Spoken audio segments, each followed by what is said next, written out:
is Lindsay Barker, and this is Kelly Honnell. And we're going to be discussing the article Phonological Awareness Affecting Change Through the Integration of Research Findings.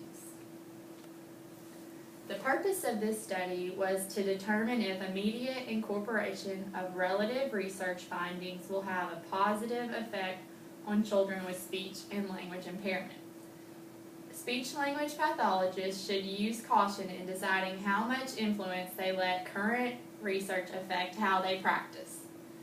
The depth of the research body, the relevance of the findings to a specific clinical population, and the practicalities of implementing an assessment or intervention technique explored under research conditions into a school or clinical setting are all factors that must be considered.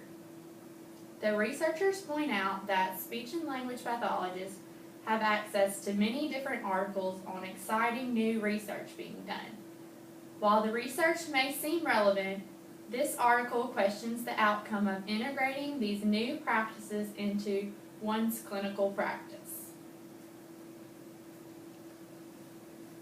The research used in this article suggests that speech and language pathologists refine their assessments and practices rather than introducing techniques that have not been properly researched.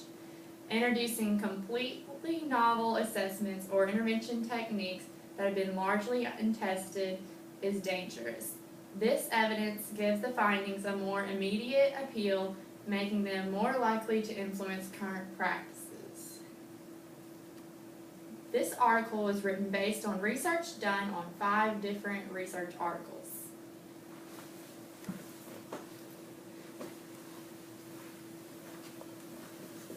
The results are as follows.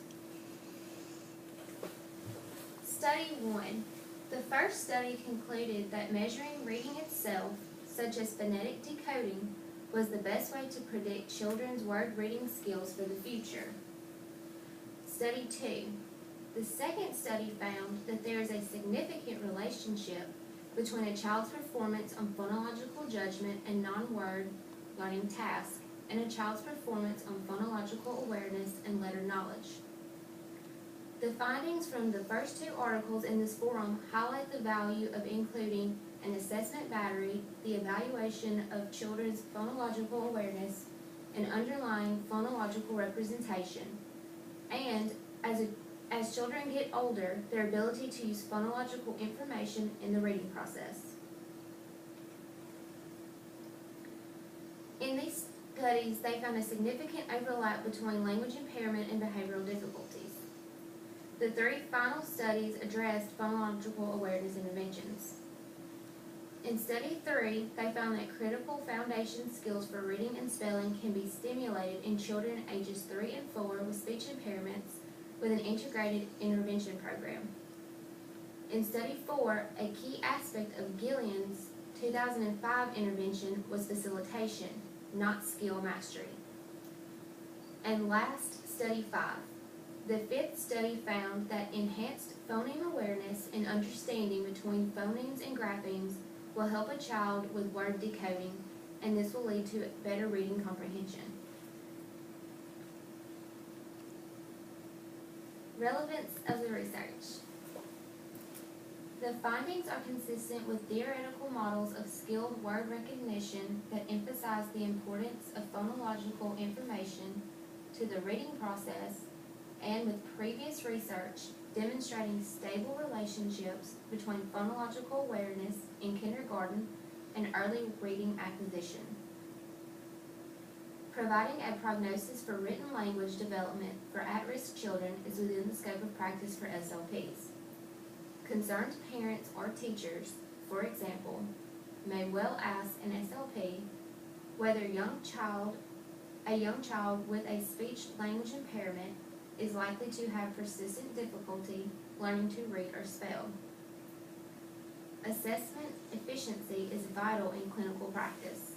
Both professional standard issues and realities of time pressures faced by busy practitioners demand that only tasks that are necessary to meet an assessment goal are administered to children with speech-language impairment.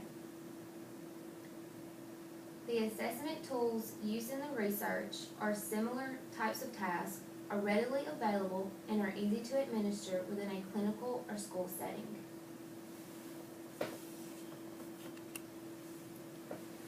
Conclusion. The findings of this study have been supported by evidence presented in other relevant studies.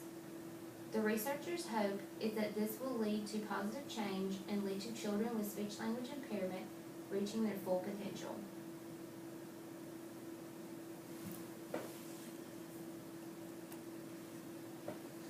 Impressions of the article. We felt that this article was very interesting and had some strong points to it. We agree that there is pressure for SLPs to stay up to date with new research and the desire to use the most effective techniques. This could lead to SLPs implementing techniques that appear effective but have not had enough research to fully back them up. As we have learned, what works for one person may not be the best for someone else. It is important to consider what is best for your client and how you can relate the study to your client.